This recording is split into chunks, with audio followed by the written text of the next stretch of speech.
I think before I answer the question, something that might be really helpful is to know the scope of the business that I have. We deal with a lot of companies locally. C.S. Davidson is a client of ours, but we also have clients from Brooklyn all the way down to South Carolina, and our goals long term are to service companies all over the U.S. So we deal with business to business and business to consumer.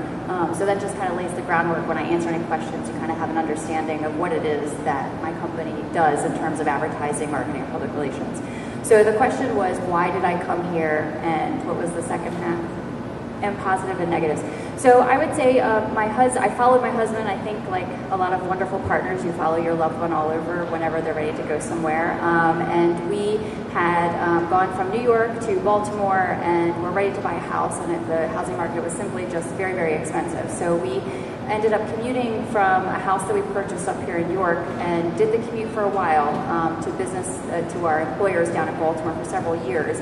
And then it actually took us probably a good four years before we discovered there was a downtown. And we were pleasantly surprised, because I've grown up in cities my entire life. And once we started to meet people like Caroline in her stores and started to build this relationship, it became very clear that there was some sort of excitement here, and there was a personality to downtown that we really couldn't get in other bigger cities. And I didn't have the intention of opening a business. I think it was rather serendipitous. It just kind of happened, the stars aligned, and so when I decided to open it, it just made sense to me. It made sense because I had the right community, I had access to the right people. I had actually also just been asked to join the board for Downtown Inc., so I was very, very invested in downtown. And I really had become a big believer in what the city was going to become, and I wanted to be part of that, and saw my business as something that could thrive in that environment. The negatives in terms of what I've been dealing with as a business owner is, as we've expanded our reach, some of the struggles, to be frank, has been the talent pool. We've really had a difficult time recruiting the absolute best talent. We have clients that are large and small, and as we work toward our bigger picture business goals, we need the best of the best. And the clients that I have here hopefully know that that's really what we work toward. And so we are finding ourselves having to recruit great talent. When I say talent, I mean anything from someone who has a persuasive personality and is a spectacular writer, to someone who's a phenomenal designer, to someone who can program and code and work with video and create innovative applications for social media. We're having to recruit people from outside the area, which is not necessarily a bad thing. We're bringing people here. We've brought talent from Baltimore, Lancaster, Harrisburg, as far away as West Virginia, but it's been very, very difficult for us to find the talent that we need at the level that we need it here in York. And for perspective, I get about 5 resumes a day in my inbox, and when we post a job, we get about 300 applications. And out of those, I probably have about 20 I can look at. So the talent pool is the very, very big struggle for me in the immediate time.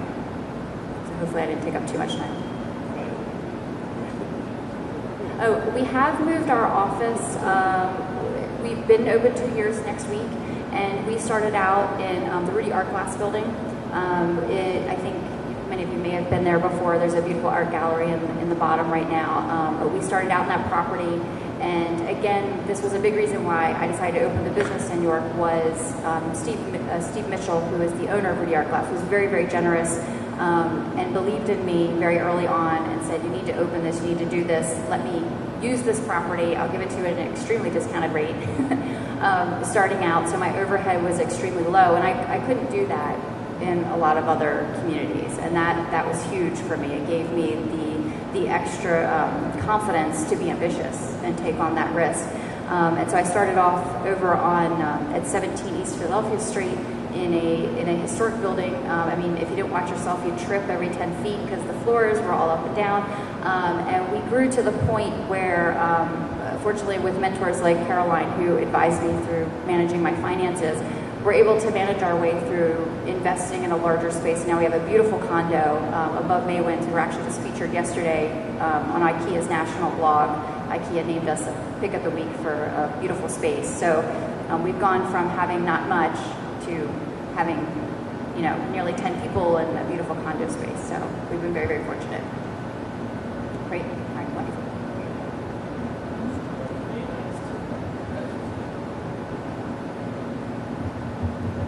First of all, I just want to thank you for having me. I'm honored to be here.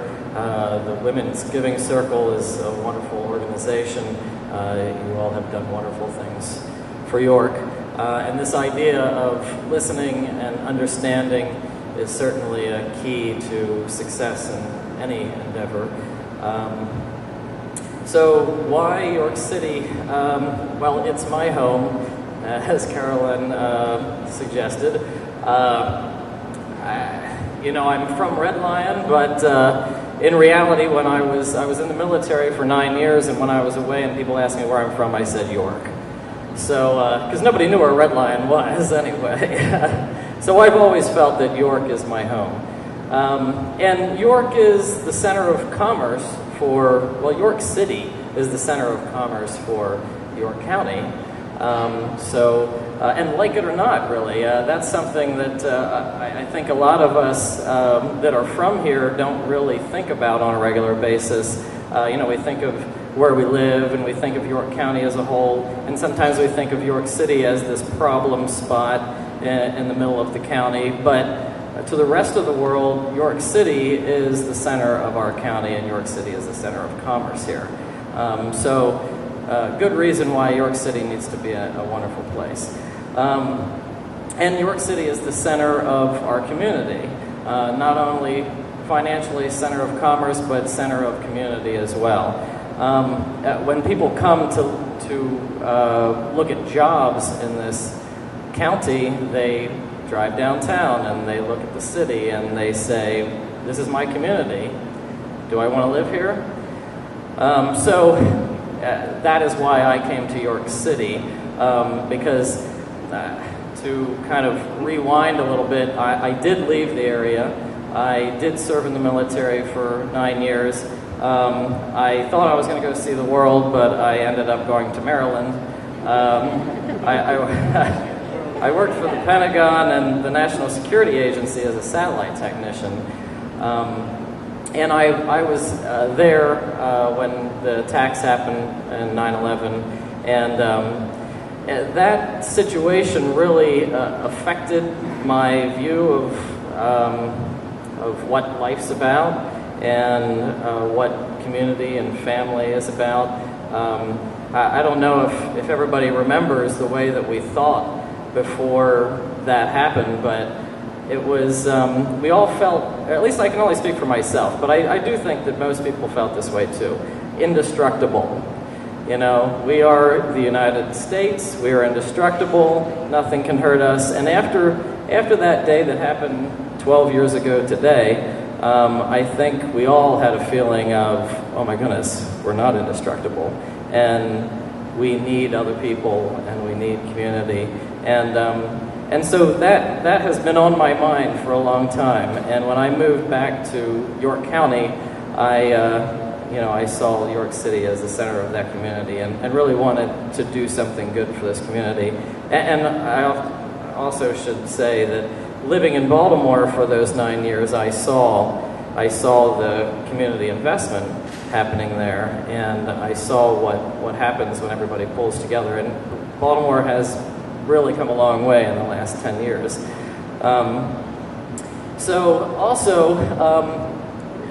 York is not Baltimore. York is York. And Baltimore is kind of predefined as what it is. It's Inner Harbor and those things. But York I see as a land of opportunity.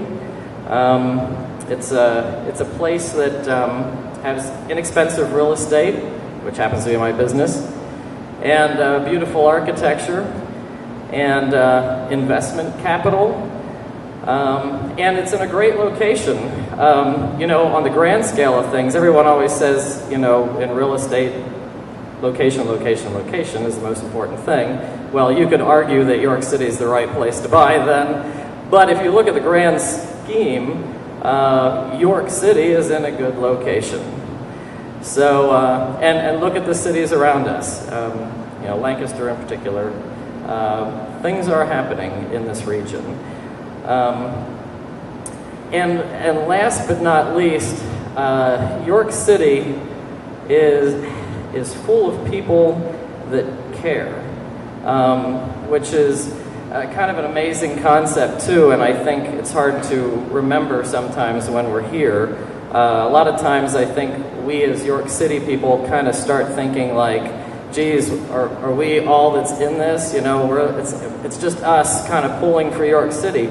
But in fact, if you kind of come out to a sky view and look at it, what other cities have this many people sitting around trying to figure out how to best impact their community?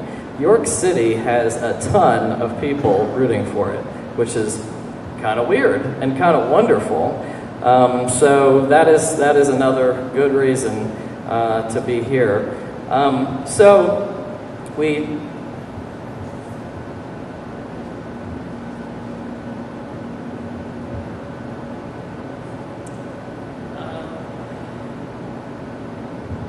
Caroline just asked me if I can talk about how many projects I'm working on. That would take a couple of years, I think. But I'll try. And I made notes, so excuse me for jumping around here.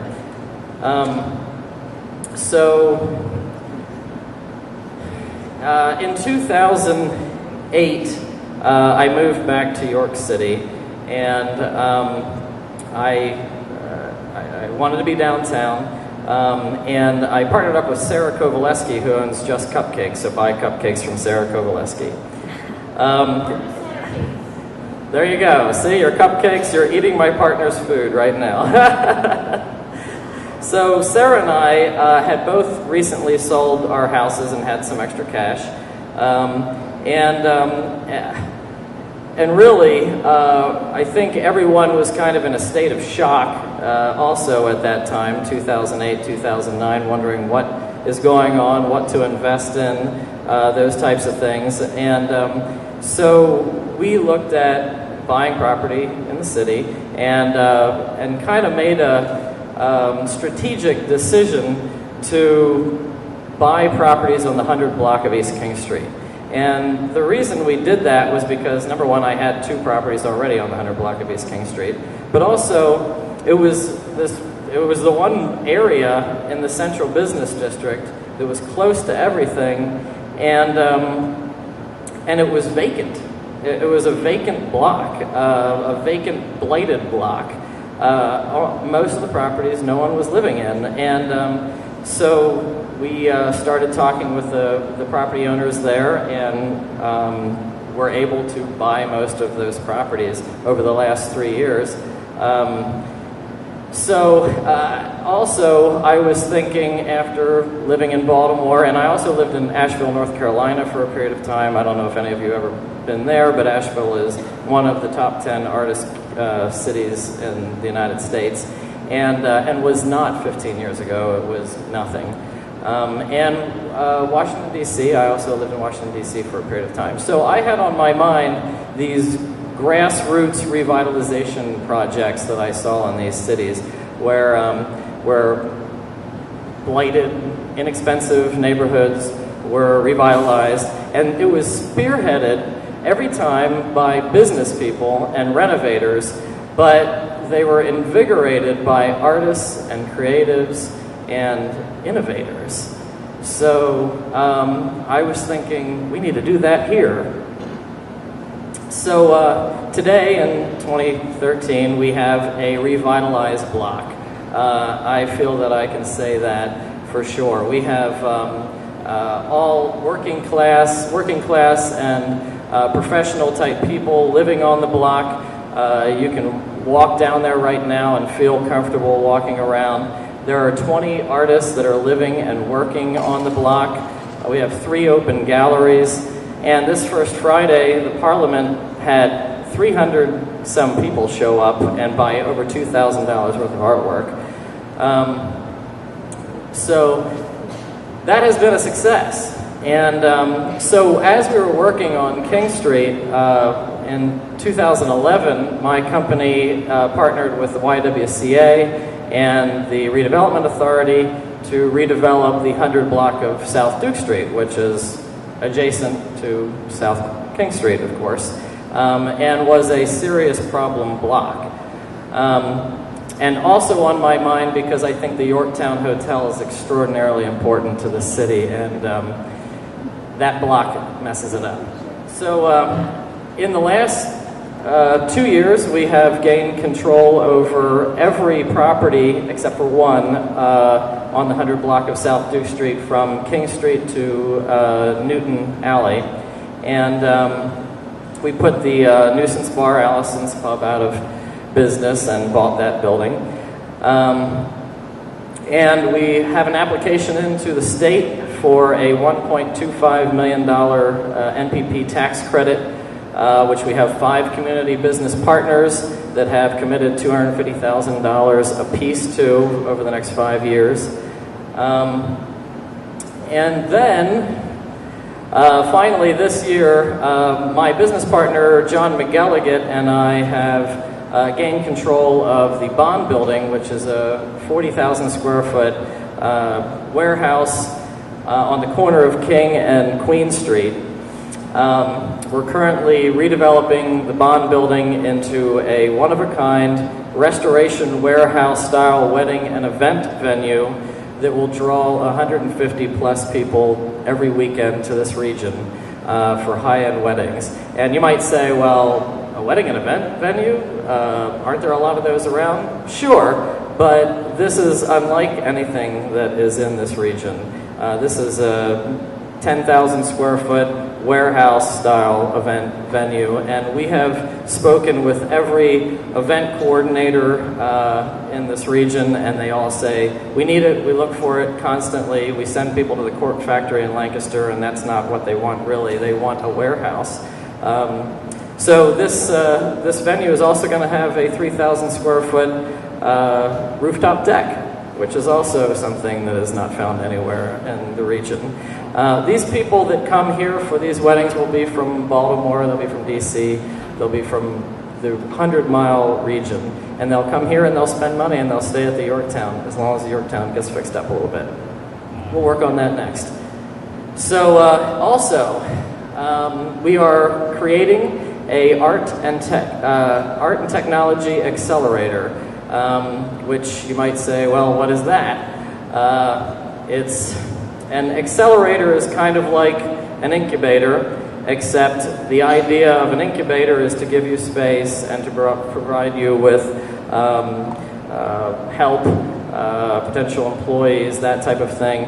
And an accelerator is to bring people here that have a business idea and turn it into a profitable business within a limited time span.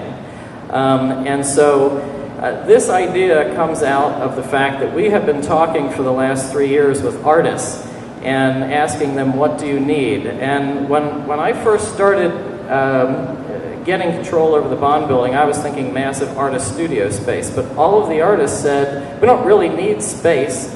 We have space. People are providing us with inexpensive space. We need to be successful. So John McElligott and I put our brains together and came up with the idea of taking the technology accelerator idea, which is being utilized in 100 different cities right now, and taking people with software as a service, technology ideas, and helping them to create successful businesses by providing them with seed capital, mentorship, and conduits to sales. And these are things that, through happenstantial, perhaps, connections that I and John McElligott have, we can provide to technologists and we can provide to artists. So we decided to go for it, and that's what we're creating. And this is the type of thing that will draw people from the region to York City. So right now we're in the process of fundraising for that project, and we are set to break ground in late spring. Whew.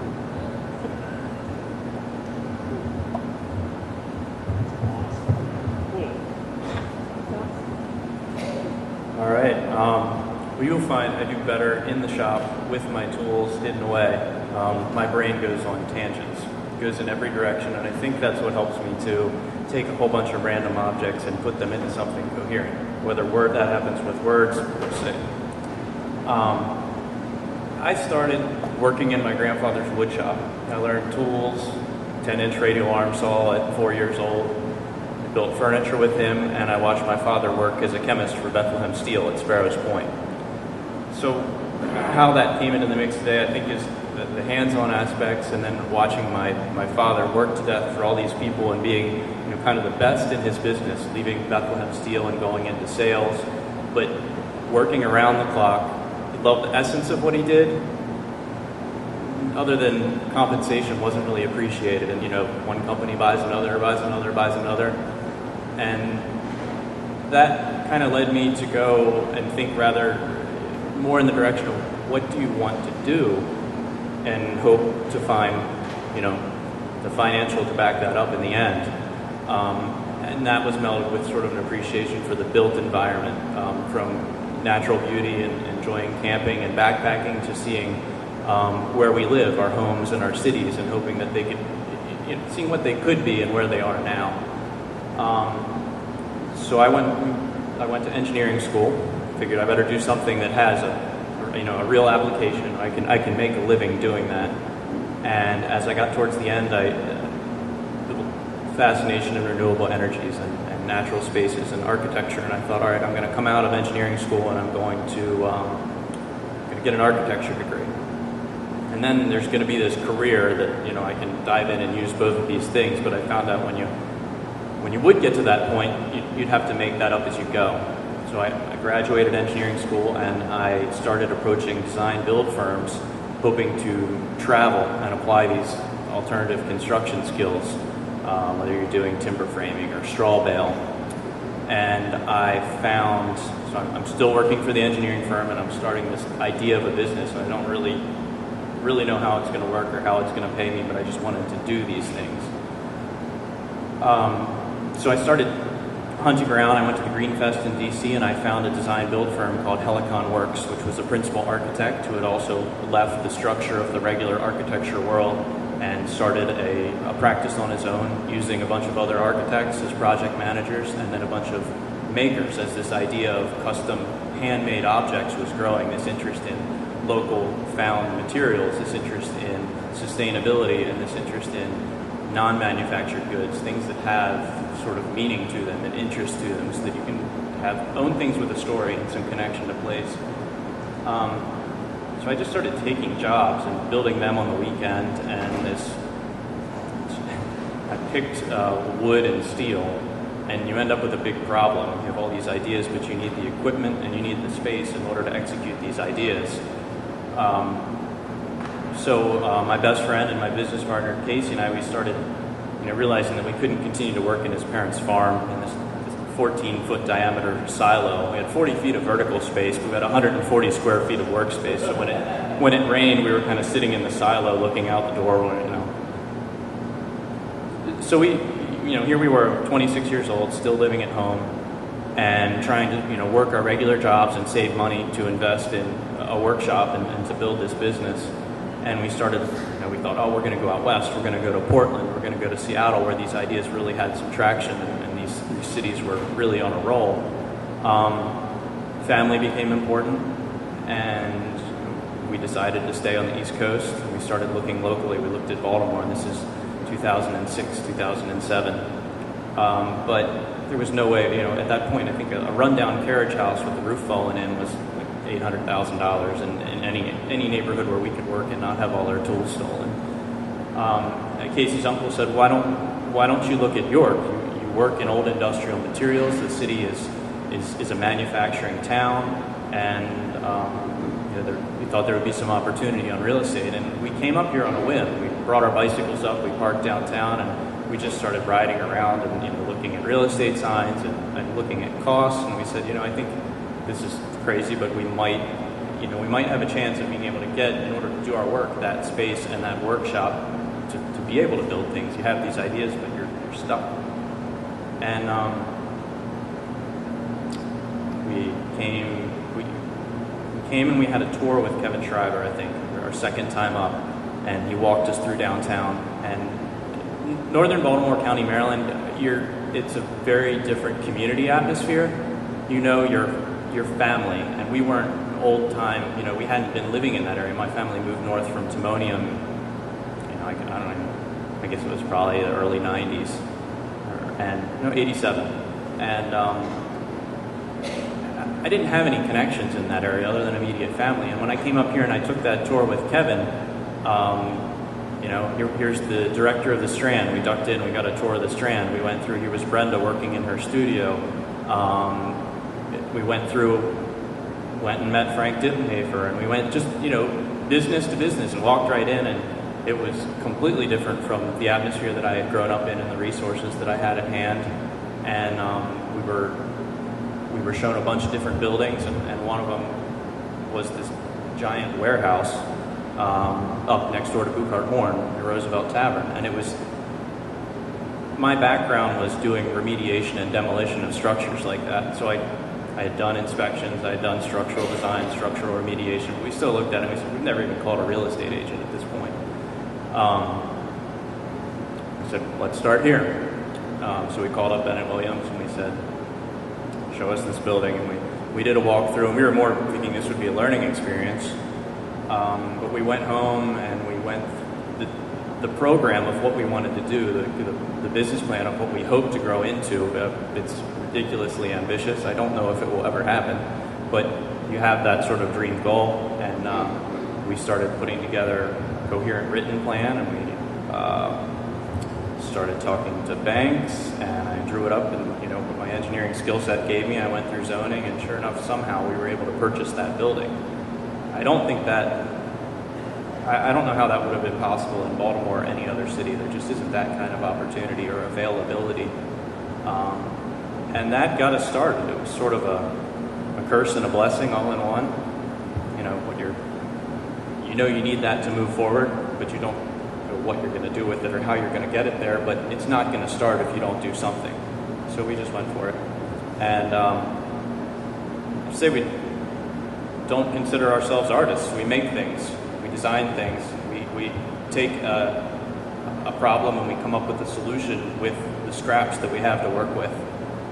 And that's how all of this evolved, and how we came to work with Creativity Unleashed in the Brooks program, and gained an understanding of the story and the industrial heritage of York, and all those pieces of information and those pieces of material and the connections with industry. I guess that's another major point to speak to is, in Maryland you go and you knock on some big company's door and they say, who are you, go away. And you come to York, and whether it's out of everyone's looking for opportunities and is open to any idea that comes their way, but they're also open and interested in what your story is and what you're trying to do.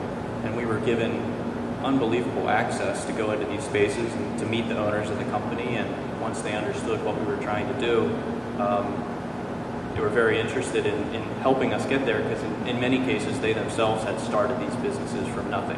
So having a bunch of people accessible in the community who know what that process is like, I think was one of the major tools or assets that was available to us here. So that's how we ended up in New York City. As far as, well, it's close to our markets. Most of our business is in Washington, D.C., Philadelphia, and starting to be in New York a little bit. And York, our market here has really kept us afloat by a lot of generous projects, and we crank them out, and we would never have the opportunity or the trust to make something like this in any city. But it's a learning curve. We're kind of, I guess a lot of people travel and have an understanding of what's out there in other cities and what can be built into environments. And a lot of people, it's, what do you want to do that for? Why do you want to put that together? And it's kind of like, well, why not? It's interesting. It'll generate discussion, but a lot of it has been sort of education about what we do and why we do it. And well, I guess I'll just jump into the next thing. Is sort of, we build by small pieces. We've never thought about building with investors or how to collect people together. Casey's parents were electricians, and they started their own contracting company bit by bit. You do a project, you get some money, you buy some tools, you go into the next project until you have what you need and it's working. And now we're kind of getting into this community and kind of learning, okay, we have this greater vision besides just running our business, and I'll hold that for later on, one of the next questions, sorry. And, but I guess what's needed is a little bit more knowledge on how to collect funds and how to get your idea cohesive and then present it out there to see how to get some traction on it. And I would ask that York is a small scale city, and I think it has a lot of big city ideas.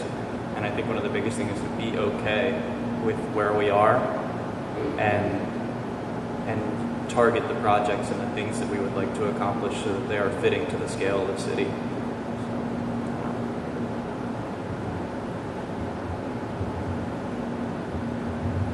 We've got a couple more questions to ask, and then we'll open it up for question and answer.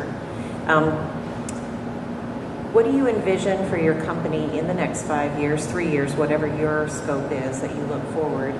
What roadblocks in York City are in your way, and what, if anything, can the Women's Giving Circle do in the city to remove some of those roadblocks for you?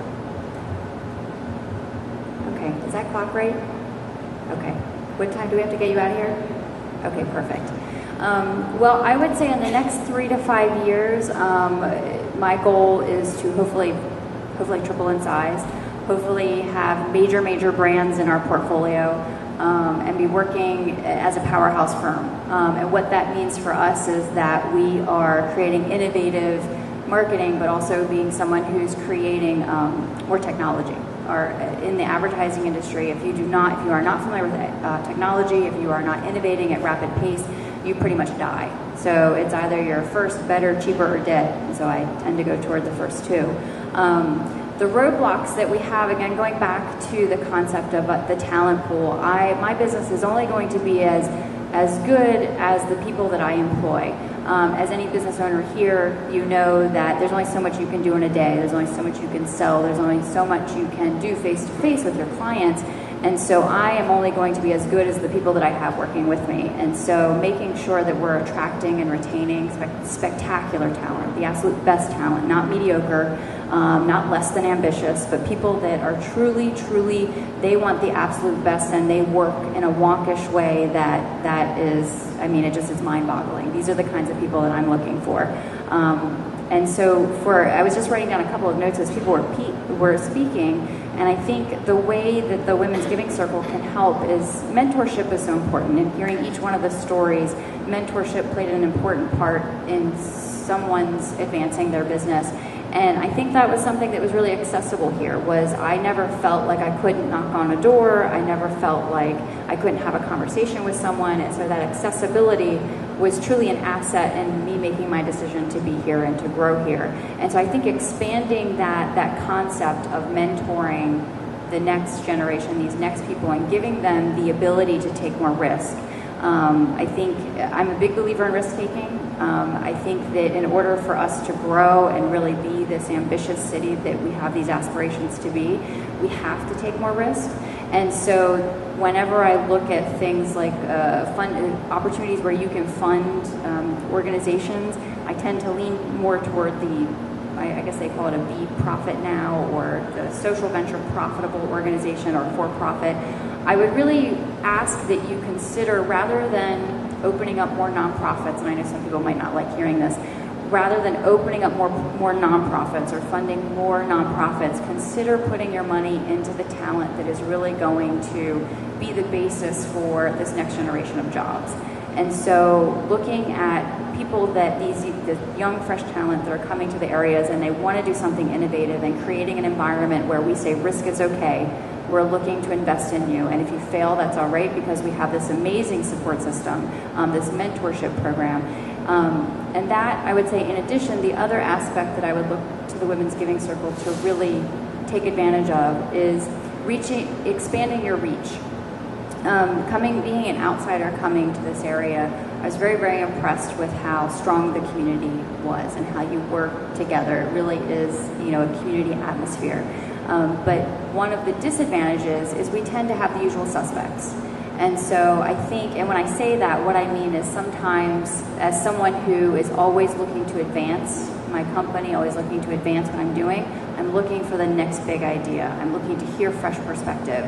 And so I'm always looking outside of my circles because as anyone who is an innovator knows, you don't want to surround yourself with people that are going to tell you what you've already heard or things that you want to hear. You're looking for something new and fresh. And so I think expanding our reach is extremely important, investing in opportunities that allow us to connect with people outside of the usual suspects. So kind of looking outside of the areas that we are currently dominating. So we have fresh talent down here, but we tend to have the same people over and over again doing something downtown. So we're looking for the next group. Let's welcome them in, let's bring them in, let's create support systems to create the conversation well outside of our comfort zones. And I think one of the ways to do that is being someone who has a very strong public relations department at my firm. I do think making sure that we have a very cool city, making sure that they know that people all over the U.S. know that we have this amazing place that young, fresh talent can come and be engaged with all different types of people, and that we are open for business, that we have an environment where we embrace new ideas, but we have to do that at a much broader scale, not necessarily just, again, the people that we already are communicating with. We really have to expand our reach and frequency. And in marketing terms, that means just expanding the people that you're connecting with and the multiple times that you're connecting with them. So those would be the big things for me. Did I answer all your questions? Okay, perfect. Did I do it? I did it in 3 minutes. I did, yes. Okay, so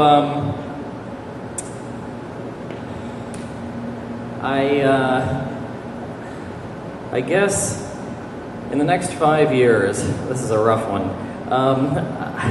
I would like to see the entire Royal Square redeveloped, and we will make that happen. That's King, Duke, Queen, and Princess Street. And I would really like to see that redevelopment go out an entire block from there to the square, to City Hall and to the Yorktown and to Market Street. Also, we're going to make this Art and Technology Accelerator go, and we have to because of what both of them mentioned, being that Pat needs conduits to sales. He needs to be successful here. And she needs fresh talent. And she needs people to come here and know what they're doing so she can hire them. And so that can draw other big businesses to this city as well. What's the other part of the question? What you guys can do to help that happen. Okay. Sorry. So to go there, I think I need to kind of go back and talk about some things that were other questions that we were asked along here, which are, what are the negatives here? And we have to look at the negatives so we can see, well, what do we need to do to fix them? So the biggest negative that I see is perception. Yes, there's crime and there's blight and the taxes are high and things like that. We all are trying to figure out how to fix those things. But the thing is all cities that are the same size and scope as ours have those problems. And they're not all in the same situation as we're in. All cities struggle with those problems. I lived in Baltimore for 9 years. I saw crime and I saw blight, and it's nothing like this city. Perception is, in fact, reality, and that does hurt my business. It hurts my business because it's hard to sell property here. I can invest in property all day long, and I need a long line of investors to do that, but I can't sell it. I can rent it. The rental market here is really good, and that's a lot of the reason for that is because a lot of young people don't have the perception problem, and they will move here and they'll rent. They can't afford to buy yet, or they don't have the credit to buy, or whatever the situation might be. So that's part of the problem. Valuations and getting bank financing is a huge problem too. But this perception is really a local problem. The region does not view York City the way that most of the people in York County view York City. People that come here from Baltimore that are my friends and my business cohorts come here and say, wow, this is a quaint, historic town. And they don't see the blight and they don't see the crime story in the local newspaper. And that's part of the reason that an event venue will work here. So I think one of the biggest things that an organization like yours and other nonprofit organizations could do probably in connection with some for-profit organizations is really combat that perception, and that takes a sustained, heavy local PR campaign, which is something that for some reason is a bad word in this town, I think, but it really shouldn't be. And we do have organizations like Creativity Unleashed, but I honestly feel that if we're going to get serious about changing the perception and a heavy, sustained local PR campaign, it can't be by committee, because those types of things usually die by committee. What we need is probably just to hire somebody that knows what they're doing. And I'm not saying those people don't know what they're doing either. I love those people and know those people and they know what they're doing in a lot of ways. But we need to hire someone and do a sustained, heavy PR campaign for this city. I happen to know someone that's in that field, actually. And exceptionally good. But that's going to take a serious investment, and I'm saying heavy, sustained. I'm not saying let's throw a little money at it and see what happens. It needs to be a heavy, sustained PR campaign, and some people need to get together and try to pull that off, and that your organization tends to be pretty good at pulling those types of things together. So that's one of my suggestions.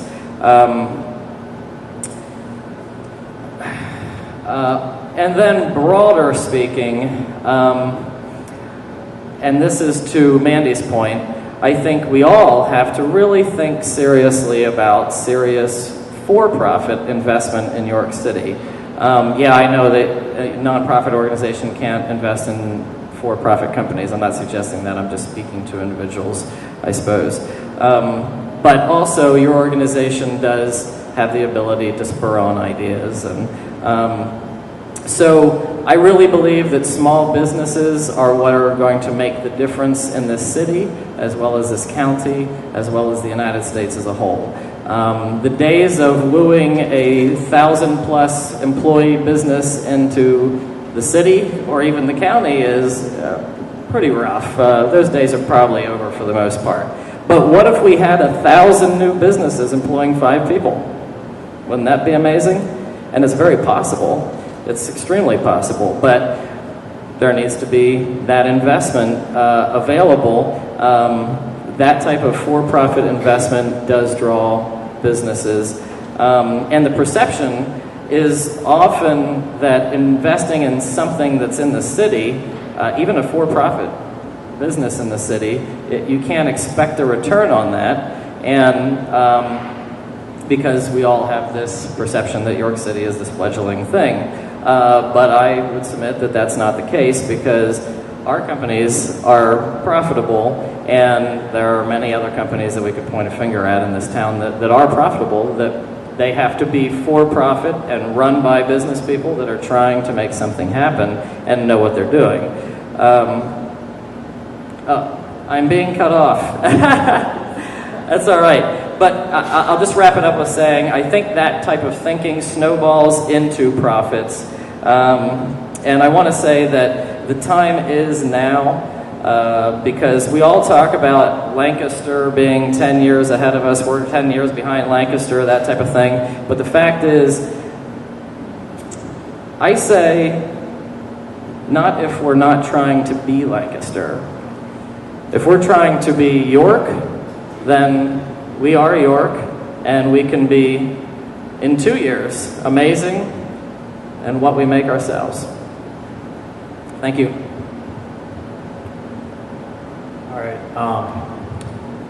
I'm sort of that small maker that Josh was speaking of, and it takes all your time and effort to build these things. So it is key that for these small businesses to succeed, you need help to get your voice and to reach your market, and to build a market here locally in York. And I know that's possible because we are word of mouth. It's starting to move. So the vision for our business is I realize that I can only do so much alone, and I don't like working alone. So the reason we went from 140 square feet to 26,000 square feet is because we had a vision for creating a center that would share tools and space and serve as an incubator for other people trying to do what we're doing, and then have those collective skill sets in one place where you can call up a woodworker and say, I need this fabricated as part of my project, or can I borrow you for this many hours? But we need that collective story to be told, and I think that I could say a lot for the Creativity Unleashed marketing plan. I really think that message is dead on as the identity of this city. And I think it has a great head start. I'd really love to see the storytelling and the framing of that story be pushed up a step further, because it could tell the story that we are a maker community and of our businesses and what we can offer to places outside to attract people to live here, but also to help keep these businesses and give them that foothold and reach to their markets to bring in funding and continue to exist. So our direction is to provide space. We're very interested in what Josh is trying to do and create this incubator center and create a market and a space to speak for all of the smaller makers. And then also we have big plans and ambition to teach and share these tools and offer classes. I won't get into that, but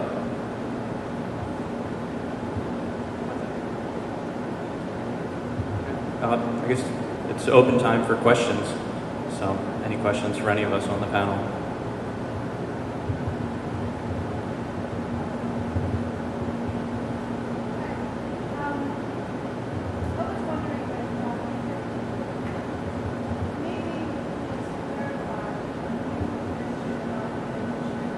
The question was if we could expand on what mentorship means for this particular organization and within York City. And I think, Mandy, you're the one that opened that question.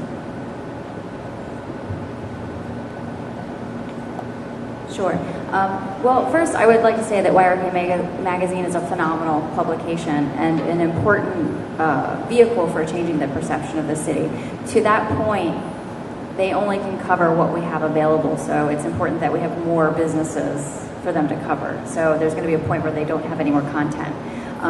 In terms of mentorships to me are really, I think, finding organizations that are extremely well connected and are the go-to sources. For instance, Downtown Inc. Is an organization that is a go-to organization, and making sure that there are processes to very quickly, it's all about putting people in touch with what it is that they need, and having resources, whether it's small business mentorship, or if you are a new artist and you have aspirations to become an artist who can actually collect a salary. I think having kind of these facets of these different businesses that excel here in this area and having mentors for each one of those categories would be something that would be very helpful. As a small business owner, I think bottom line is if you can't make money and you can't pay your bills, you're not going to be around. So making sure that financial mentorship is available is extremely important. Again, to Patrick's points in terms of finding funding. But I think we need to make sure that we're holding the businesses we bring here accountable, so we don't want to falsely fund them. We want to make sure that they're able to be fiscally managed responsibly, and I think mentorship is an important part of that. I think I covered all those questions. And 12 years ago today. And I know I read my son's Facebook page, which I'm not supposed to acknowledge, but he talked about how his world changed between homeroom and first period Spanish class senior year in high school, and that he left homeroom, things were fine, and by the time he got to Spanish class, the world had changed. And I think that it's really inspiring to end the day this way, starting it as sadly as I know I did, thinking about exactly what I was doing that morning, and then ending it thinking about the talent that we do have, the encouragement for additional talent, for being in a group of men and women who care so much about this and about what's next, and appreciating the sadness and moving toward what is next. And who we can be as a community. So bravo to the three of you and to all of your colleagues, and thank you so much for sharing the day with us, the evening with us.